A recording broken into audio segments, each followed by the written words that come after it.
I just wanted to take a quick moment to address the issues with this show and the issues that both the author and the director tried to touch on, and that is the topic of homophobia. And 30 years ago in Thailand, it was a prevalent thing. So we need to remember when we're watching this show or when we're reading the book that our decisions can affect lives to the most gravest detail. So please, when you're watching this video, watching the show, or reading the book, keep in mind that our actions always have consequences. And some of those consequences you can never come back from. Thank you guys. Enjoy the video. Sawadee everyone. My name is Tiffany. I apologize if I said that word wrong. That is literally my first word ever spoken in Thai. So I'll start with 안녕하세요. 여러분, 내 이름은 티파니예요. 그리고 미니입니다. Today I'm going to talk about one of my favorite shows and my absolute favorite storylines out of Thailand called Until We Meet Again. This is based off of a novel called Red Thread, and I'm just going to read you a little description of it, okay? Now, this was a show that aired in Thailand. It's 17 episodes long. It aired from November 9th, 2019 to March 1st, 2020. So it's been on for a while, and I want to tell everyone who's listening to this, if you have not seen the show, this is going to be super spoiler heavy, so please be prepared. If you don't want any spoilers, I suggest you stop listening right about now, okay? Okay. Alright, so let's get started with the description of the show, and then we'll move into what the rest of this is going to be about. So this is taken from My Drama List, which is a website you can visit to learn all about your favorite dramas, and this is the description that was given.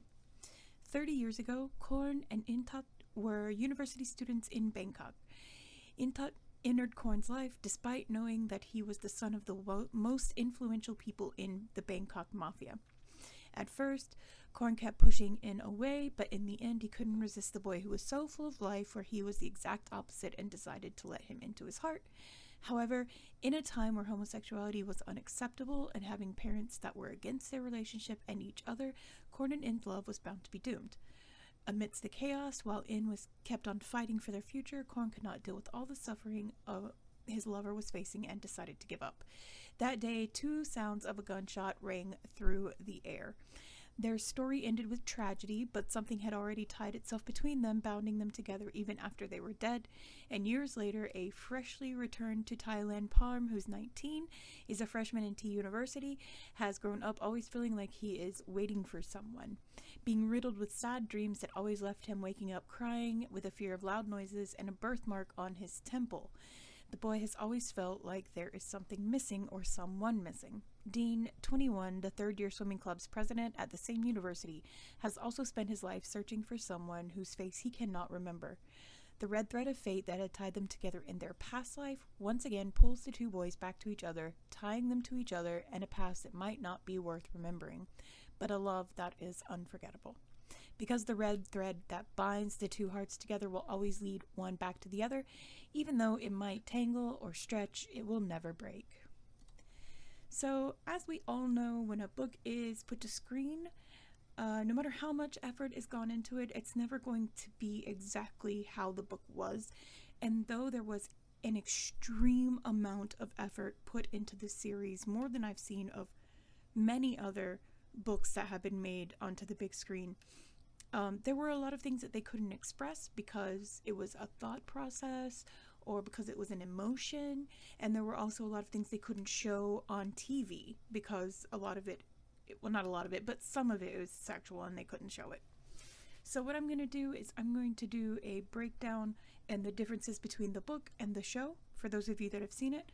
For those of you who have not, I suggest you visit one of the many websites where you can watch it and watch Until We Meet Again and let your heart be broken.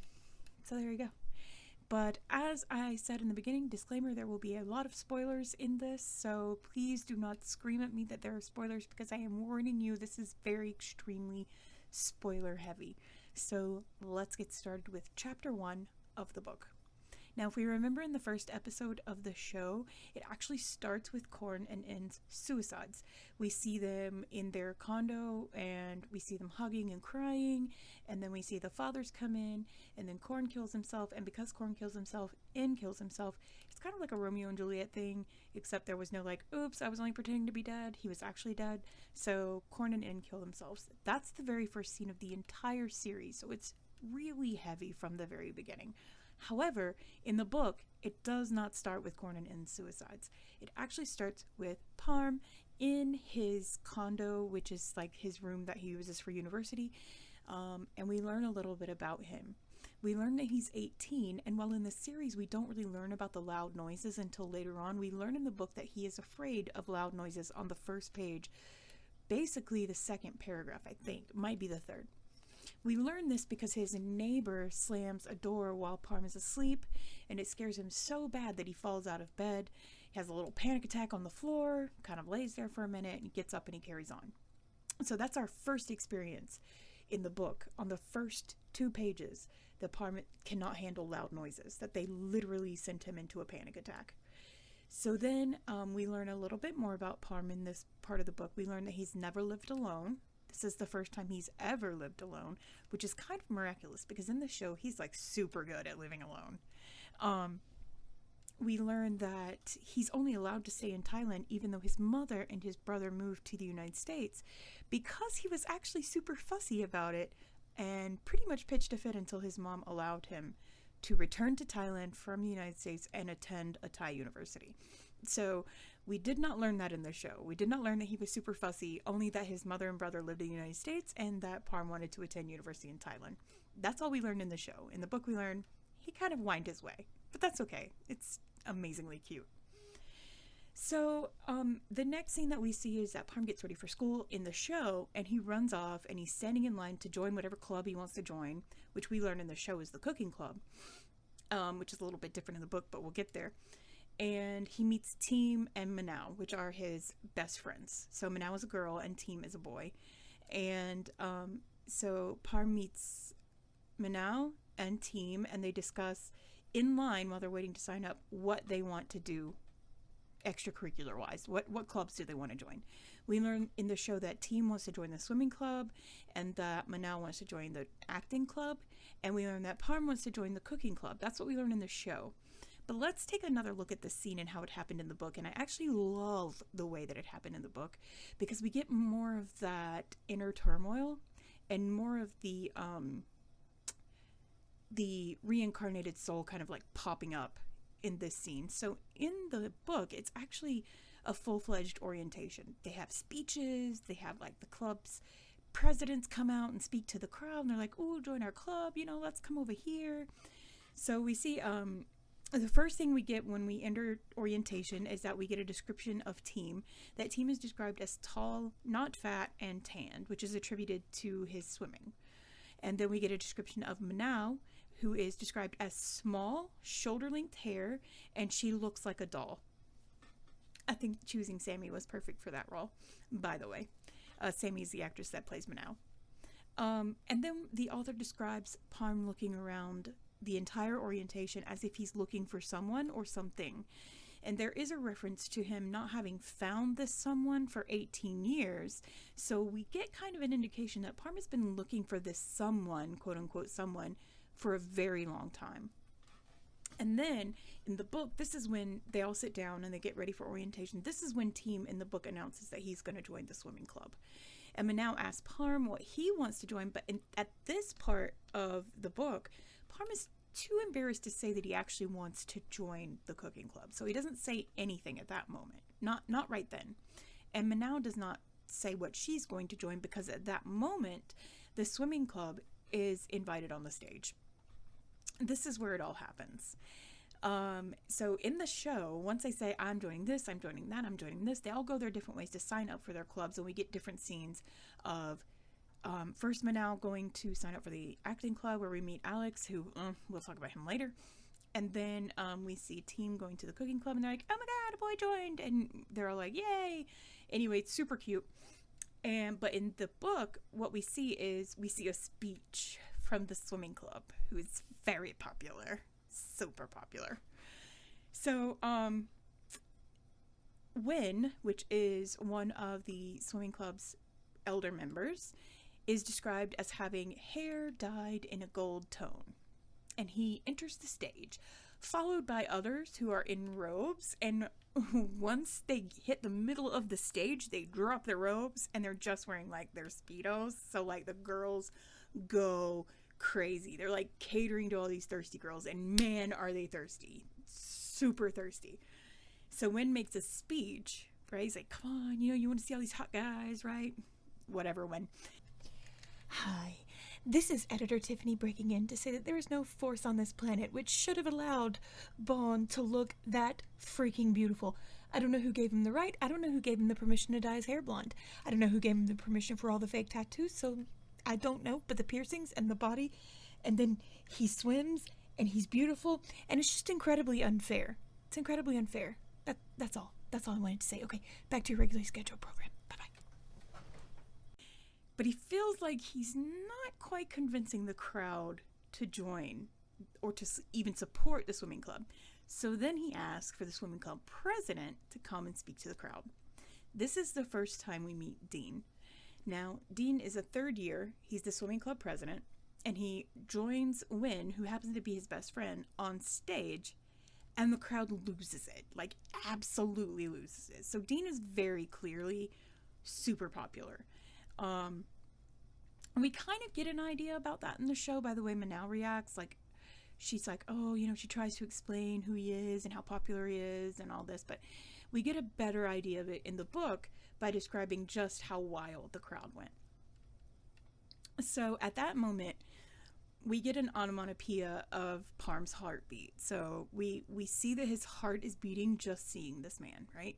And we also get a description of how Parm sees Dean.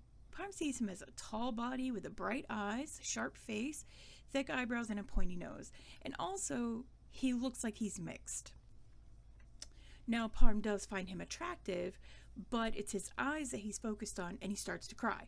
Now, if you've seen Until We Meet Again, you know that Parm cries a lot. So there's going to be a lot of that in this description. But, to be fair, this is an intense, super emotionally heavy storyline. So I would be more concerned if he didn't cry. So he starts thinking in his head, I don't know why I feel this way. I can't understand why I feel like I found that someone that I've been searching for 18 years, or give or take, the toddler years. I don't understand why I'm getting that feeling right now, why my heart won't calm down. But then Team snaps Parm out of it, and at this point, Parm learns that he's been staring at Dean for a long time because now the ceremony is over and everyone's leaving. And that is when we learn that Manal is going to join the drama club, and Parm finally admits that he's going to join the Thai dessert club. Now, in the show, they call this the cooking club, but it was actually a dessert club.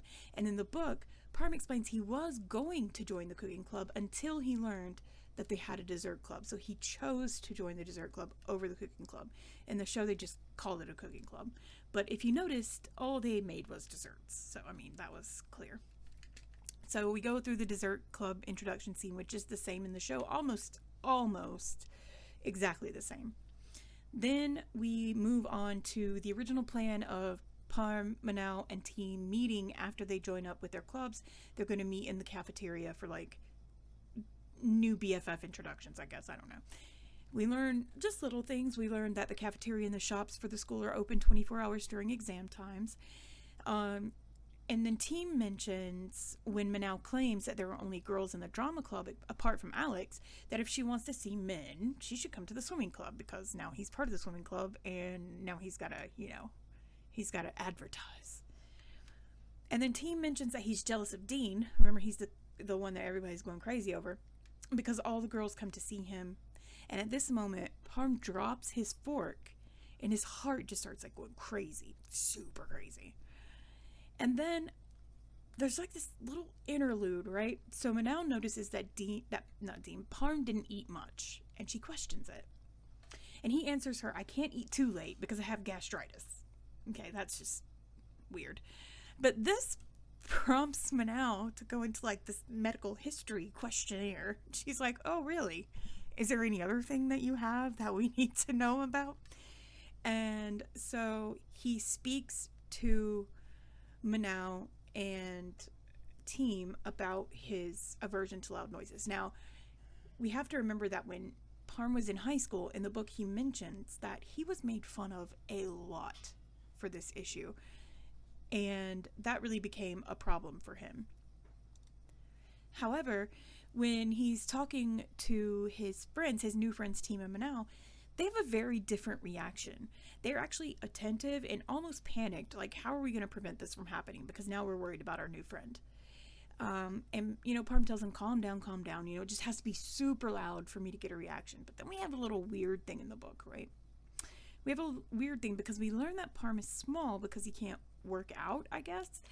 Apparently, loud sounds in a gym will trigger his reactions, but just like 5 seconds ago, he mentions that the sounds have to be super loud to trigger an attack. And I've been in a gym, and I'm sorry, the clanging of weights are not super loud.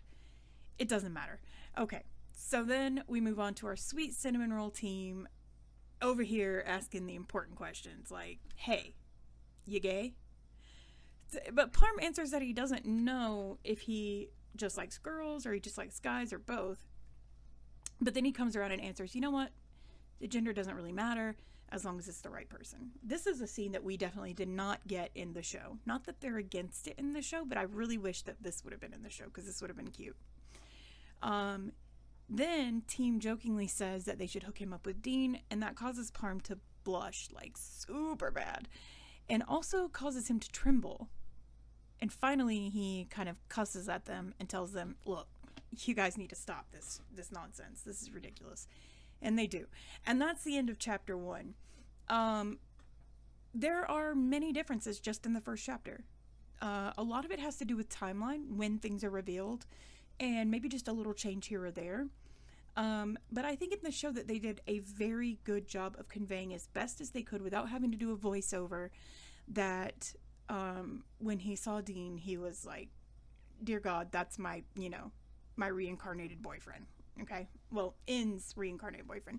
Anyway, there was emotion, and it was clear on Parm's face. It was clear on Dean's face, and these two actors really kind of drove it home. It was super, super good.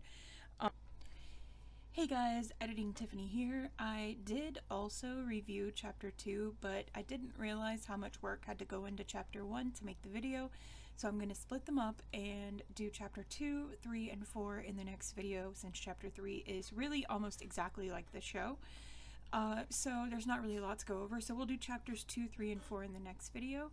The one thing that I did want to discuss is my main complaint in the book is how inconsistent Parm's fear of loud noises are explained in the book as opposed to how consistent they are in the show. So in the show he says, if I can see that it's going to happen, if I know it's going to happen, and if it's not too loud, then I'm good. But if I'm surprised by the noise, then I'm totally not okay. And if it's a super huge noise, then I'm definitely going to hyperventilate. So I wanted to discuss that. But other than that, I think that they've done a really good job conveying what they felt would translate well to TV, and I think that they've done as much as they could. They stayed as faithful as they could. They didn't change any sexes in the show. They didn't downplay the relationship. They didn't downplay the emotion. They tried to show it the best way they could without having to do voiceovers, like I said before. And so I think that the producers and the team and the actors especially did an incredible job conveying our favorite characters and the emotions that they felt.